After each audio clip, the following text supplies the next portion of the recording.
মৰমৰ ছাত্ৰ ছাত্ৰীসকল, আজি মই তোমালোকক শংকৰদেৱ শিশু নিকেতন বিদ্যালয়ৰ ক্লাছ 6ৰ তোমালোকৰ অনুশীলনী 3Bৰ 7 নম্বৰ প্ৰশ্নটো কৰাই দিব লৈছোঁ। গতিকে তোমালোকে ভিডিঅ'টো ভাল দি মন কৰি চাবা। ইয়াত দিয়া আছে তলৰ সংখ্যাবিলাকৰ সাধাৰণ উৎপাদকবিলাক ওলোৱা। গতিকে তোমালোকৰ কাৰ সাধাৰণ উৎপাদক ওলাব গৈছে? 72 আৰু 60। মই এটা প্ৰশ্ন লিখি দিছোঁ আৰু তোমালোকৰ প্ৰশ্ন আছে, গতিকে একাধিকৰ মই প্ৰশ্নবিলাক লিখাই যাম। প্ৰশ্নটো তোমালোকে ভালদৰে এবাৰ পঢ়ি চাবা কি কৈছে তোমালোকৰ সাধাৰণ উৎপাদক ওলোৱা। গতিকে তোমালোকৰ এই 72 আৰু 60 উৎপাদকবিলাক উলিয়াই ল'বা। প্ৰথমতে কিদৰে উলিয়াব চোৱা। 72, গতিকে তোমালোকে লিখিবা 72। 72 উৎপাদক কিদৰে ওলাব পাৰিবা? 1 পূৰণ 72। 72ৰ লগত যদি 1 পূৰণ কৰা যায় 72 হয়। ইয়াৰ পিছত তোমালোকে চাবা ইয়াক 2ৰে হৰণ যাব নেকি। যদি 2ৰে হৰণ যায় তোমাৰ 2ৰে হৰণ কৰিবা। 2ৰে যাব ইয়াক হৰণ, 2ৰে যাব 36 বাৰ। 2 36 গুণ 72 হ'ব। ঠিক তেনেকৈ আমি এবাৰ ইয়াক 3ৰেও হৰণ কৰি চাম। যদি 3ৰে হৰণ যায় 3ৰে হৰণ কৰি চাম। 3ৰে কৰিলে আমাৰ 3ৰে যাব কেইবাৰ? 3ৰে যাব আমাৰ 24 বাৰ। 3 24 গুণ 72 হ'ব। ঠিক তেনেকৈ আমি 4ৰে হৰণ কৰিব পাৰিম নেকি চাওঁ। 4ৰেও হৰণ যাব 4, আৰু যদি আমি 4ৰে যদি আমি কি কৰোঁ 18ক যদি পূৰণ কৰোঁ 4 18 গুণ 72 হয়। ইয়াৰ পিছত আমি 5ৰে হৰণ কৰিব পাৰিম নেকি ইয়াত চাওঁ।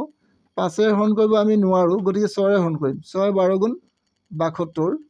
তাৰপিছত আমি 7ৰে পাৰিম নেকি চাওঁ। 7ৰেও আমি ইয়াক হৰণ কৰিব নোৱাৰোঁ, গতিকে আমি 8ৰে কৰিম। 8 9 গুণ 72। তোমালোকৰ গোটেইবিলাক ওলাই গ'ল। 72ৰ উৎপাদকবিলাক আমি গম পালোঁ। ইয়াৰ পিছত আমি কি কৰিম? 60ৰ উৎপাদক উলিয়াম। কিদৰে উলিয়াম চোৱা 60ৰ উৎপাদকবিলাক। 1 পূৰণ 60 লিখিব পাৰিম। ইয়াৰ পিছত তোমালোকে 2 পূৰণ কি লিখিব পাৰিবা? 2 পূৰণ 30 বুলি লিখিব পাৰিবা। 2 পূৰণ 30 কৰিলেও তোমালোকৰ 60 পাবা। ইয়াৰ পিছত তোমালোকে 3ৰে কৰিব পাৰিবা। 3 20 গুণ 60 হ'ব। আৰু আমি 4ৰেও ইয়াক হৰণ কৰিব পাৰিম। 4ৰে হৰণ কৰিব পাৰিম। 4 15 গুণ 60। ইয়াৰ পিছত আমি 5ৰেও ইয়াক হৰণ কৰিব পাৰিম। 5 পূৰণ কি হ'ব? 12। 5 12 গুণ কি হ'ব? 60 হ'ব। গতিকে আমি 12ৰ পাৰিলোঁ। ইয়াৰ পিছত 6ৰে পাৰিম নাচাওঁ। 6ৰে পাৰিম। 6 5 গুণ 6 10 গুণ 60।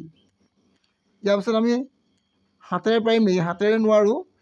8ৰে পাৰিম নেকি? 8ৰেও আমি নোৱাৰোঁ। গতিকে আমি 6ৰে পাৰিলোঁ আৰু 9ৰেও আমি নোৱাৰোঁ। 10ৰেতো আমি কৰিলোঁ ইয়াত, গতিকে আমি আৰু উৎপাদক উলিয়াব নালাগে। এতিয়া আমি ইয়াৰ উৎপাদকবিলাক লিখি যাম। এতিয়া আমি কি দিম? 72ৰ উৎপাদক উলিয়াম আৰু 60ৰ উৎপাদক উলিয়াম। গতিকে তোমালোকে ইয়াত লিখিবা 72ৰ উৎপাদক কি কি পালোঁ চাই লওঁ। 72ৰ উৎপাদক আমি কি কি পালোঁ? 1 পালোঁ। তোমালোকে ইয়াতে বাৰু ভালদৰে চাই ল'বা। 1 2 3 4 6 পাইছিলোঁ আৰু 8 পাইছিলোঁ। 9 12 18 24 36 আৰু 72 বুলি লিখিব পাৰিবা। এই গোটেইকেইটা সংখ্যাৰ আমি উৎপাদকবিলাক উলিয়ালোঁ। গতিকে তোমালোকে ভালদৰে লিখি ল'বা। ইয়াৰ পিছত নেক্সট তোমালোকে লিখিবা 72 হৈ গ'ল। এবাৰ 60 উৎপাদক চাই লওঁ। 60ৰ উৎপাদক কি কি হ'ব পাৰে চাওঁ। 1 ওলালে, 2 3 4 ওলাইছিলে, 5 6 10 12 15 15ৰ পিছত আমি 20 পালোঁ, 30 আৰু একেবাৰে সৰ্বশেষত আমি কি পাইছোঁ? 60। 60 থাকিবই। সকলো সংখ্যাই নিজৰ নিজৰ উৎপাদক হয়েই। গতিকে আমি লিখিম এতিয়া কাৰ সাধাৰণ উৎপাদক ল'ব গৈছে? এতেকে 72 লিখিবা তোমালোকে। এতেকে 72 আৰু 60ৰ সাধাৰণ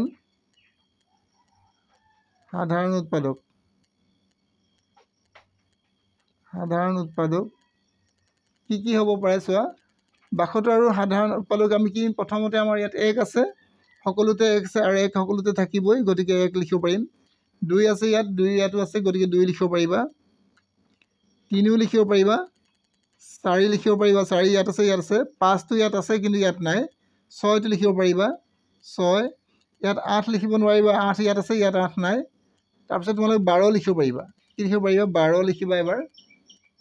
তোমালোকে 12 লিখিবা। 12ৰ পিছত তোমালোকে লিখিব পাৰিবা। ইয়াত চোৱা 12 পালোঁ আৰু তোমালোকৰ 15 আছে, ইয়াত 18 আছে, নাই হোৱা। 20 আছে, 24 আছে, নাই। 30 আছে আৰু 34 আছে, নহ'ব।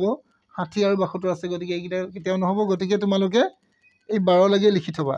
ইয়াৰ সাধাৰণ উৎপাদক কি হ'ব 1ৰ পৰা তোমালোকে 12লৈকে লিখিবা 12টো মই ইয়াতে লিখি দিছোঁ যাতে তোমালোকৰ অসুবিধা নহয় গতিকে তোমালোকে ইয়াতে লিখিবা 12টো মই ইয়াত কাটি দিছোঁ গতিকে 1ৰ 1 2 3 4 4 6 আৰু 12 এইকেইটা হৈছে ইয়াৰ সাধাৰণ উৎপাদক ইয়াৰ পিছত নেক্সট আমাৰ কি আছে চাম নেক্সট তোমালোকৰ দিছে 35 বি নম্বৰ প্ৰশ্নটো বি নম্বৰ প্ৰশ্ন দিছে 35 আৰু 75 35 আৰু 75 ৰ কি ওলাব গৈছে সাধাৰণ উৎপাদক গতিকে তোমালোকে প্ৰথমতে 35 ৰ উৎপাদক ভাঙি চাবা 35 ভাঙিলে তোমালোকে 1 পূৰণ গুণ 35 দিব পাৰিবা তাৰপিছত 35 আৰু কি দিব পাৰিবা চোৱা 2 ৰে 35 হৰণ নাযায় কাৰণ 5 আছে গতিকে 5 এ হৰণ যাব 5 7 গুণ 35 গতিকে 35 আমি উৎপাদক গম পালোঁ ইয়াৰ পিছত আমি 75 চাম 75 ইয়াক 1 পূৰণ কি দিম 75 দিব পাৰিম তাৰপিছত আমি ইয়াক কি কৰিম 5 এ হৰণ কৰিম 5 এ যাব কেইবাৰ 5 এ যাব আমাক 15 বাৰ 5 এ যাব 15 বাৰ ঠিক তেনেকৈ এইবাৰ আকৌ কি হৰণ কৰিব পাৰিম ইয়াক 5 এ কৰিলোঁ 3 ৰ হৰণ কৰিব পাৰিম 3 ৰে যাব কেইবাৰ 3 25 গুণ 75 যেহেতু আমি 75 আমি উৎপাদক আৰু নেপাওঁ এইকেইটা উৎপাদক ইয়াৰ পালোঁ গতিকে এতিয়া আমি কি কৰিম ইয়াৰ পিছত চাওঁ ইয়াৰ পিছত আমি লিখি যাম এতিয়া 35 ৰ উৎপাদক কি পালোঁ লিখি ল'ম এতেকে 35 ৰ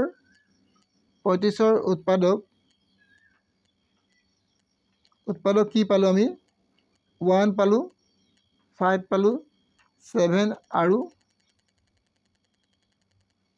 35 কি পালোঁ আমি 1 5 7 আৰু 35 পালোঁ আমি কাৰ উৎপাদক আমি 35 ৰ উৎপাদক ইয়াৰ পিছত আমি চাম 75 ৰ উৎপাদক কি উলিয়াম 75 ৰ উৎপাদক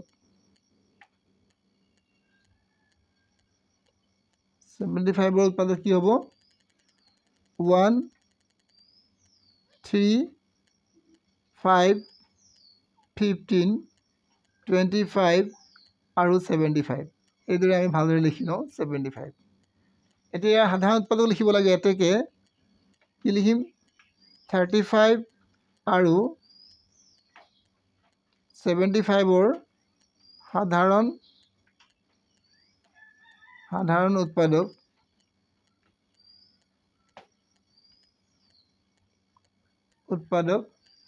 সাধাৰণ উৎপাদক তোমালোকৰ হ'ব 1 5 1 হ'ব আৰু 5 হ'ব আৰু তোমালোকৰ ইয়াৰ সাধাৰণ উৎপাদক নাই কেৱল 1 আৰু 5 লিখিলে তোমালোকৰ হৈ যাব গতিকে ইয়াৰ সাধাৰণ উৎপাদক 1 আৰু 5 হ'ব এইখিনি আছিলে ইয়াৰ উত্তৰ ইয়াৰ পিছত তোমালোকৰ চি নম্বৰ প্ৰশ্ন আছে চি নম্বৰ প্ৰশ্নটো এবাৰ মন কৰিবা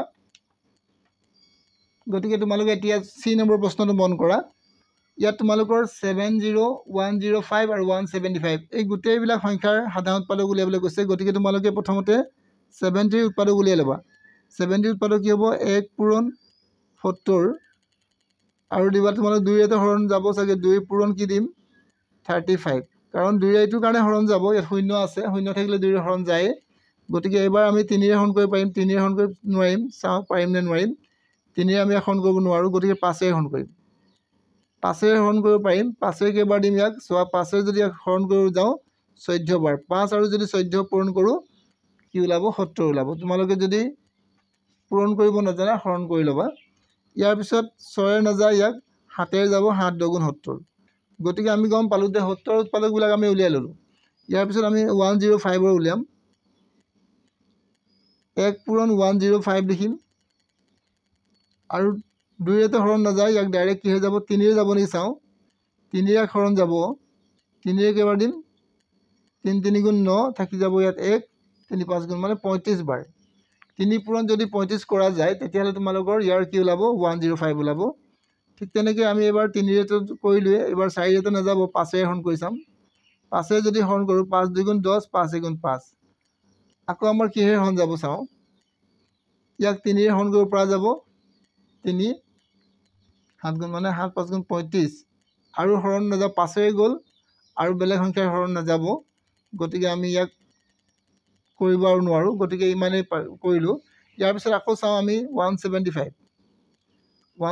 ৰ উৎপাদক ভাঙি চাওঁ 1 × 175 আকৌ ইয়াক 3 ৰে হৰণ যাব নেকি চাওঁ 3 ৰে হৰণ যাবলৈ হ'লে সংখ্যাকেইটা যোগ কৰিছোঁ 12 1 13 গতিকে তোমালোকে ইয়াক 3 হৰণ কৰিব নোৱাৰিবা, কাৰণ ইয়াক 3 হৰণ নাযায়। গতিকে আমি চাম 5 যাব। 5 কেইবাৰ দিম? 5 3 গুণ 15 থাকিলে 5 5 গুণ মানে 5 আৰু যদি আমি 35 পূৰণ কৰোঁ তেতিয়াহ'লে 175 হ'ব। আৰু আমি ইয়াক কিহেৰে যাব চাওঁ। যদি ইয়াক মই ভাগ কৰি দিওঁ 5 25 আৰু 7 মত আহিবা 7 ইয়াক 7 হৰণ যাব। 7 কেইবাৰ যাব? 7 2 গুণ কি হ'ব? 14 থাকিলে 7 5 গুণ 35 মানে কি হ'ব? 7 পূৰণ 25 লিখিব পাৰিবা। গতিকে এইখিনি অলপ টান আছিলে, গতিকে ভালদৰে মন কৰি ল'বা। এতিয়া এইখিনি লিখা হৈ গ'ল। ইয়াৰ পিছত তোমালোকে লিখিবা 70ৰ উৎপাদক কি পালা। 70ৰ উৎপাদক কি পালোঁ আমি লিখি ল'ম। 70ৰ উৎপাদক পালোঁ আমি কি? 1 পালোঁ, 2 পালোঁ, 5 7 10 14 35 আৰু সৰ্বশেষত আমি কি পাইছোঁ? 70। 70 আমাৰ যিকোনো এটা সংখ্যাৰ নিজে নিজৰ উৎপাদক হ'ব পাৰে, সেই কথাষাৰ তোমালোকে মনত ৰাখিবা। ইয়াৰ পিছত তোমালোকে 70ৰ উৎপাদক লিখিলা। 105ৰ উৎপাদক লিখা। এতিয়া 105ৰ উৎপাদক তোমালোকে কি লিখিবা?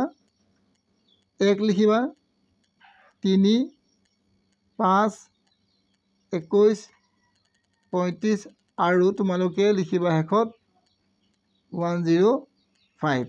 তাৰপিছত তোমালোকে লিখিবা 175ৰ উৎপাদক। 175ৰ উৎপাদক কি হ'ব? 1 হ'ব, 5 7 25 35 আৰু 175। এইকেইটা হৈছে ইয়াৰ উৎপাদক। উৎপাদক ওলোৱাৰ পিছত আমি ইয়াৰ সাধাৰণ উৎপাদক উলিয়াম। এতিয়া সাধাৰণ উৎপাদক কিদৰে উলিয়াম ভালদৰে মন কৰা। এতেকে 70,105 আৰু 175ৰ সাধাৰণ উৎপাদক। সাধাৰণ উৎপাদক কি দিম আমি চোৱা। 1 1 হ'ব, ইয়াত 1 1 আছে আৰু কি দিম আমি? 5 5 5 আমি 5ও লিখিব পাৰিম। 5 তাৰপিছত আমি কি লিখিম? 5 লিখাৰ পিছত চোৱা, ইয়াত আমাৰ 7 আছে, ইয়াত 7 নাই, ইয়াত 7 নাই। 7 ইয়াত হৰণ যাব নাই। 7 আমি ইয়াত হৰণ কৰিব পাৰিলোহেঁতেন আমি, গতিকে 7 উৎপাদক লিখি লওঁ। এটা ইয়াত 7 আমি হৰণ যাব। 7 যাব কিমান? 7 গুণ 7 আৰু 3 7 5 গুণ 35 মানে কি হ'ব? 15 মানে 7 আৰু ইয়াত 7 হ'ব ইয়াত। গতিকে তোমালোকে কি লিখিব? 7 আৰু কি লিখিব পাৰিবা? 7 কমা আৰু কি লিখিব পাৰিবা? 15 লিখিবা। মোৰ থাকি গৈছিলে। গতিকে তোমালোকে ইয়াত 7 এটা উৎপাদক লিখিব পাৰিবা। 7 আৰু কি লিখিব পাৰিবা? 7 লিখিলোঁ আৰু একেবাৰে শেষত তোমালোকে আৰু 35 লিখি দিবা। 35 35টো সকলোতে আছে। গতিকে ইয়াৰ সাধাৰণ উৎপাদক কি হ'ব? 1 হ'ব, 5 হ'ব, 7 হ'ব আৰু 35 হ'ব। গতিকে এইটো ভালদৰে তোমালোকে এবাৰ কৰি চাবা। আৰু ইয়াৰ পিছত আৰু এটা প্ৰশ্ন আছে তোমালোকৰ, ডি নম্বৰ প্ৰশ্নটো। ডি নম্বৰ প্ৰশ্ন তোমালোকৰ কি দিয়া আছে? ইয়াত দিয়া হৈছে তোমালোকৰ 60 75 আৰু 210 এই গোটেইবিলাকৰ সাধাৰণ উৎপাদক উলিয়াবলৈ কৈছে। গতিকে 60 আমি সাধাৰণ উৎপাদক আগতে উলিয়াইছোঁ। 60 উলিয়াওঁতে আমি 1 পূৰণ কি দিম? 60 দিব পাৰিমেই। তাৰপিছত 2 পূৰণ আমি কি দিম? 30 দিব পাৰিম। আৰু 3ৰেও গৈছিলে, 3 20 গুণ 60 আৰু 4ৰেও হৰণ কৰিছিলোঁ, 4 15 গুণ 60 আৰু 5ৰেও কৰিছিলোঁ, 5 12 গুণ 60 আৰু আমি 6ৰেও কৰিছিলোঁ, 6 10 গুণ 60 হৈ গ'ল। ইয়াৰ পিছত আমি চাম 75। 1 পূৰণ 75। তাৰপিছত ইয়াক আমি কি হৰণ কৰিব পাৰিম? 3ৰে পাৰিম। 3 পূৰণ 25 হ'ব আৰু আমি ইয়াক 5ৰে হৰণ কৰিব পাৰিম। 5 15 গুণ 75 হ'ব। আৰু বেলেগ তোমালোকে দিব নোৱাৰিবা।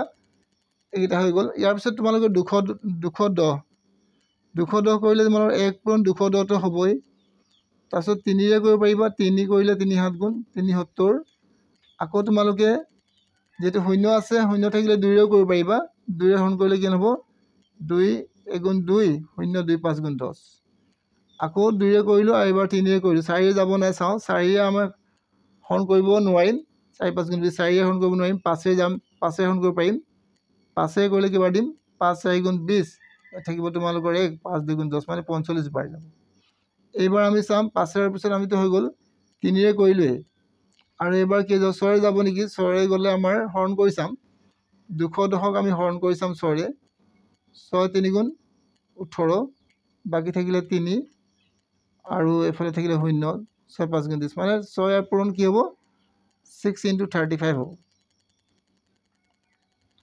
আৰু হাতেৰে হৰণ যাব নেকি হাতেৰে যাবই 7 3 গুণ 21 হাতেৰে কেবাৰ যাব চোৱা হাতেৰে যাব আমাৰ কেবাৰ 30 বাৰ এটো হাতেৰে গ'ল এবাৰ 8 ৰে হৰণ যাব নেকি 8 ৰে আমি কৰিব ইয়াক নোৱাৰো গতিকে 4 ৰে যেহেতু কৰিব নোৱাৰিছিল 8 ৰে নোৱাৰিম 9 ৰেও কৰিব আমি নোৱাৰো যেহেতু 3 ৰে কৰিলো কিন্তু 9 ৰে কৰিব আমি নোৱাৰো ইয়াক গতিকে 10 ৰে আৰু নেলাগে গতিকে আমি এইখিনি উৎপাদক পাই গলো এতিয়া আমি উৎপাদকবিলাক একাধিক্ৰমে লিখি লওঁ ভালকৈ এবাৰ 60 উৎপাদক লিখি লওঁ 60 উৎপাদকবোৰ কি হ'ব পাৰে উৎপাদকবোৰ কি হ'ব পাৰে 1 2 3 4 5 6 10 12 15 20 30 আৰু একেবাৰে শেষত তোমালোকে লিখিবা 60 আৰু ইয়াৰ পিছত তোমালোকে লিখিবা 60 উৎপাদক লিখিলো এবাৰ 75 ৰ লিখিম 75 ৰ উৎপাদক কি হ'ব পাৰে 1 3 ওলাব 5 ওলাব 15 25 আৰু 75 75 তাৰ পিছত আমি চাম 210 ৰ উৎপাদক 210 ৰ উৎপাদক কি হ'ব পাৰে 1 ওলালে 2 3 5 6 7 30 35 45 105 70 আৰু 210 এইদৰে লিখি ললো ইয়াৰ সাধাৰণ উৎপাদক কি হ'ব চাওঁতে কে 60, 75 আৰু 210 সাধাৰণ উৎপাদক দুইটা থাকিব লাগিব গতিকে তোমালোকে 1 টো লিখিব পাৰিবা আৰু কি লিখিব পাৰিবা চোৱা ইয়াত 3 আছে ইয়াত 3 আছে ইয়াত 3 আছে গতিকে 3 ও লিখিব পাৰিবা 5 আছে ইয়াত 5 আৰু ইয়াতো 5 আছে গতিকে 5 এটা লিখিব পাৰিবা আৰু কি লিখিব পাৰিবা চোৱা 6 আছে ইয়াত 6 ইয়াত নাই 15 আছে ইয়াত 15 নাই ইয়াত 25 আছে ইয়াত 25 নাই এতিয়া আমি মিলাব নোৱাৰিম আৰু এতিয়া আমাৰ ইয়াৰ সাধাৰণ উৎপাদক মিলাব নোৱাৰিম গতিকে এইকেইটা আমি লিখি থম ইয়াৰ কেইটা 1 3 5 পালো গতিকে এইখিনি আছে তোমালোকৰ 7 নম্বৰ প্ৰশ্নৰ উত্তৰ গতিকে তোমালোকে ভিডিঅ'বোৰ ভালকৈ মন দি চাবা তেতিয়া তোমালোকে বুজি পাবা যদি বুজি নোপোৱা তোমালোকে নিশ্চয় আকৌ এবাৰ ৰিপিট কৰিবা তেতিয়া নিশ্চয় বুজি পাবলৈ সহজ হ'ব আৰু যদি তোমালোকে বুজি নোপোৱা কমেণ্টত জনাবা আৰু যদি মোৰ ভিডিঅ'বোৰ চাই তোমালোকে উপকৃত হ'ব পাৰিছে তেতিয়া মোৰ চেনেলটো এবাৰ লাইক কৰিবা সাবস্ক্ৰাইব কৰিবা আৰু শ্বেয়াৰ কৰিবা আজিলৈ মই তোমালোকক ইমানতে এৰিব বিচাৰিছো নেক্সট ভিডিঅ'ত আকৌ লগ পাম